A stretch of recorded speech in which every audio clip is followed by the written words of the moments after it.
Okay, good morning, everybody. Today is Monday, December 28th, 2020. And haven't done this episode, I think, since last Thursday, because Friday was Christmas, I believe. And let's jump right into it. Hope you guys had a great weekend. Whether you celebrate Christmas or not, I hope you're having a great time off. So let's get into it now.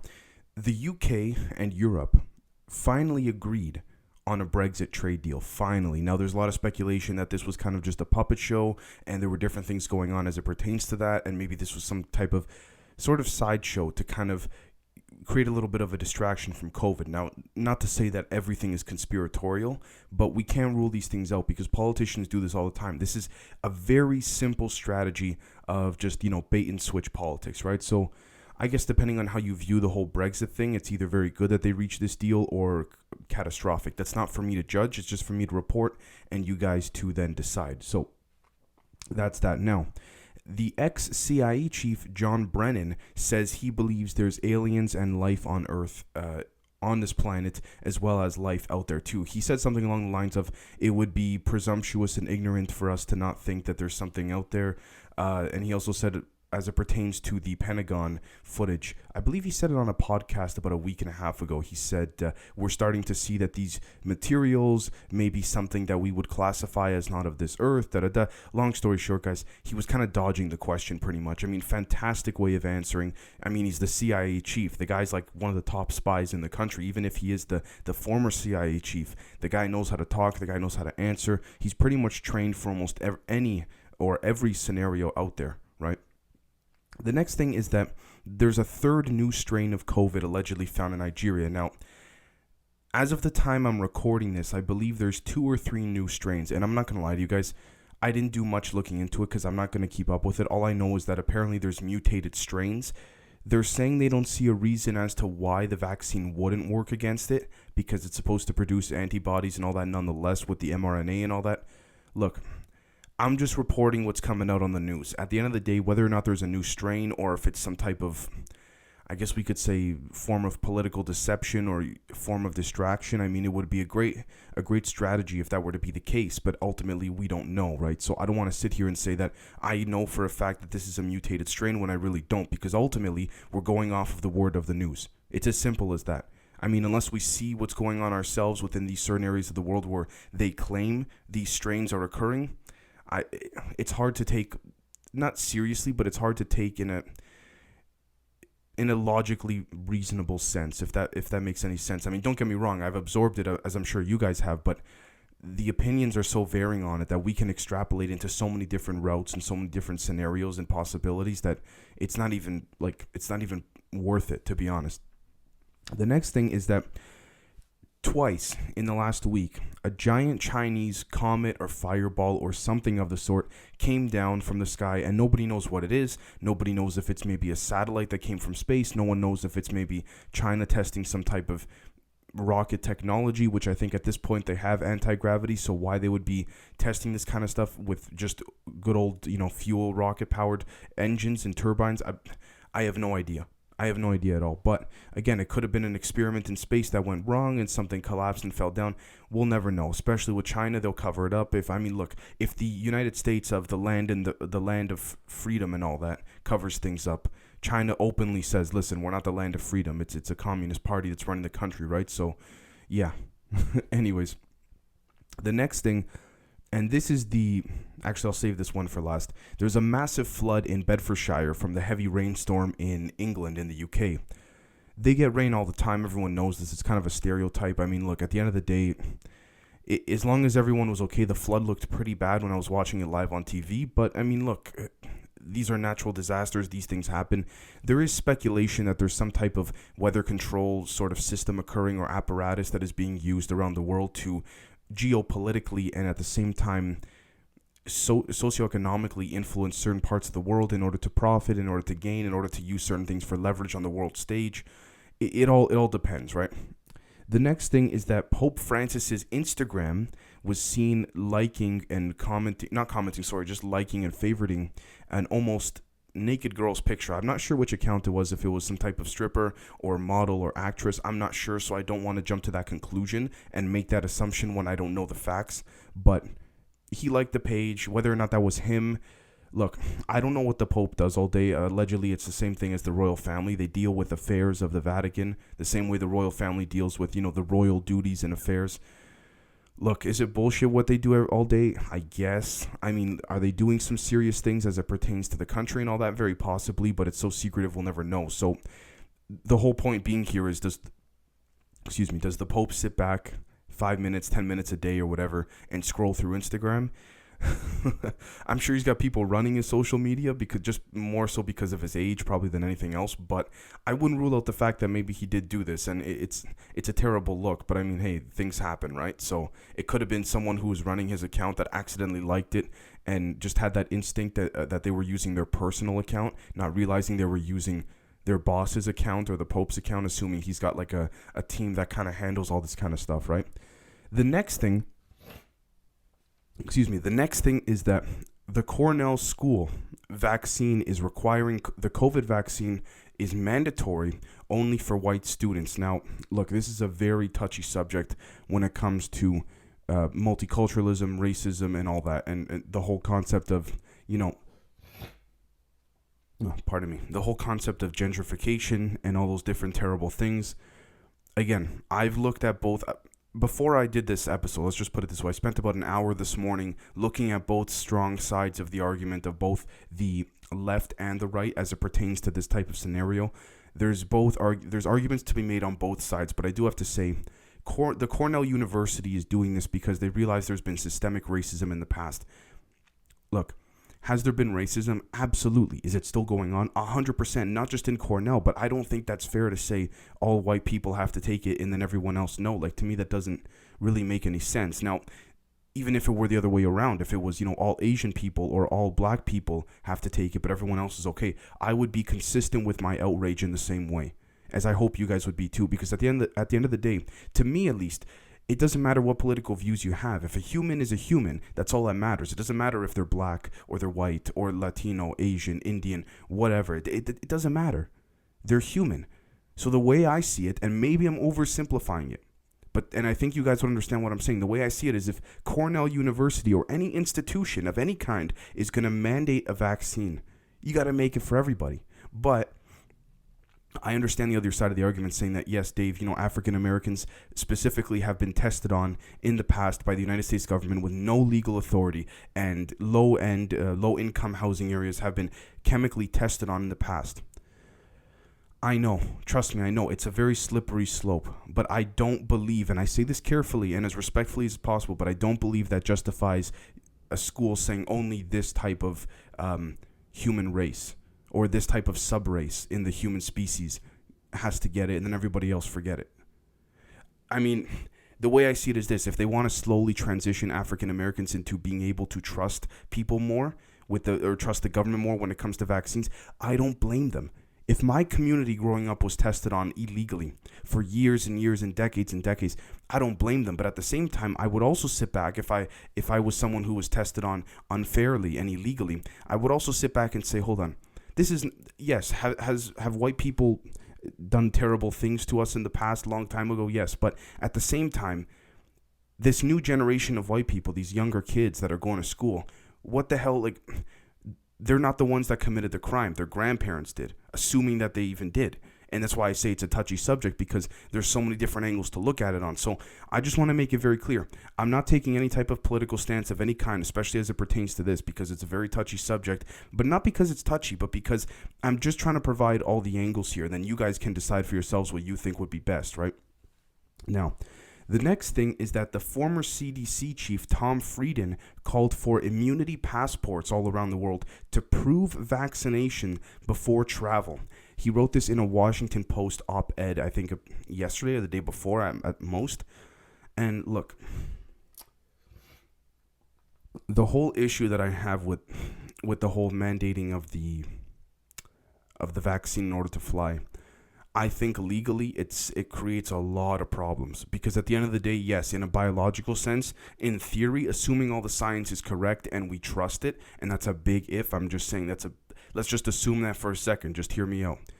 Even then, assuming everybody in the world believed that the vaccine was fine, there would still be some people that would say, I don't want to take it. So why are you stripping me of my rights to go fly on a commercial plane? Now, one could argue technically that's not a right, because if it's a commercial plane, it's in the name commercial. And if they're commercial, it means they're private. And if they're private, it means that they could do whatever they want with their company.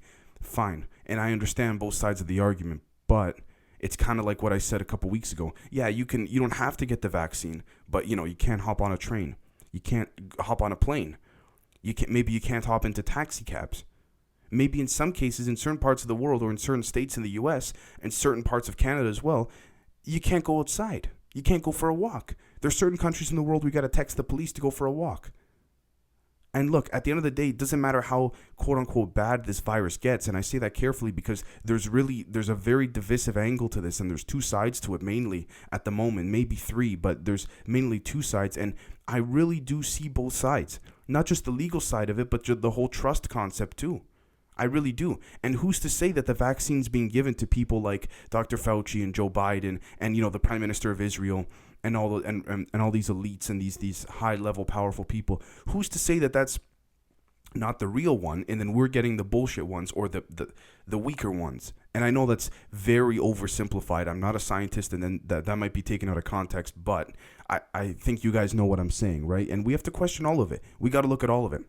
Now, the next thing I also want to point out is that Kerala in India is the only state where COVID positivity rates have been rising and more mutations have been found there. This is what I mean when I talked about the mutations earlier in this episode, when I said I'm not keeping track, because there's so many different forms or variants or strains or mutations. There's a few different words we can use for it. At the end of the day, it comes down to this: if it's real, it's got to be disposed of, and it's got to be get rid of. They got to get rid of it. Simple as that.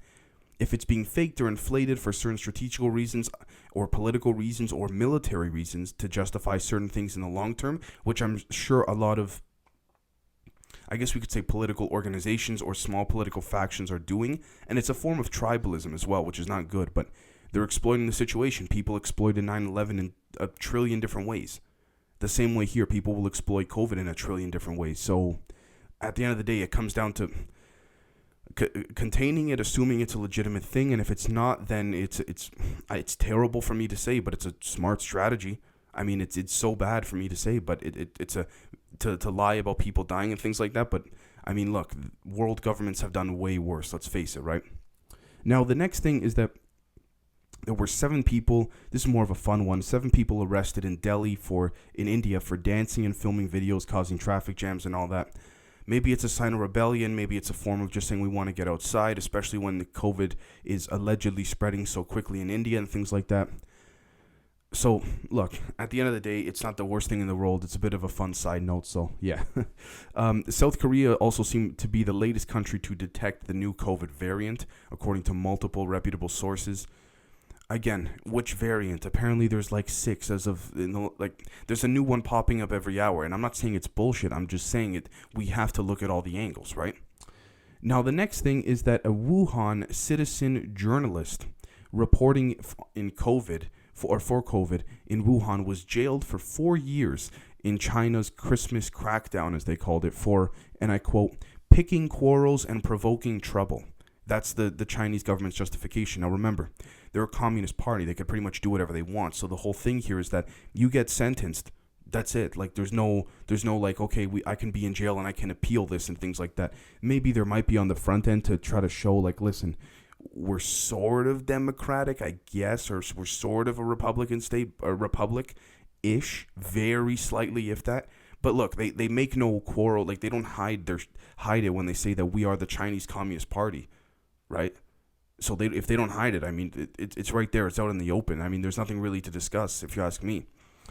So the next thing is that Israel began its 3rd lockdown, even as it tops most vaccines per capita.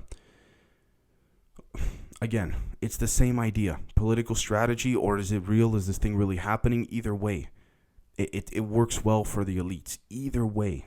Because if it's a real lockdown and the virus is really spreading and mutating and things like this, they're making even more money, these elites. One way or another, they'll make more money.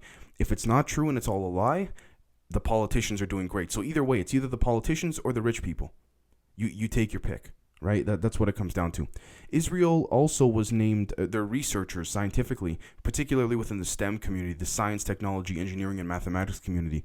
They were also ranked top in the scientific world, amongst on top of the United States, and ahead of the United States actually. So that's pretty interesting. But Israel's always had a very strong military, very strong intelligence agency. So it doesn't surprise me there, and they kind of have to. If you look at it geographically, look at what they're surrounded by.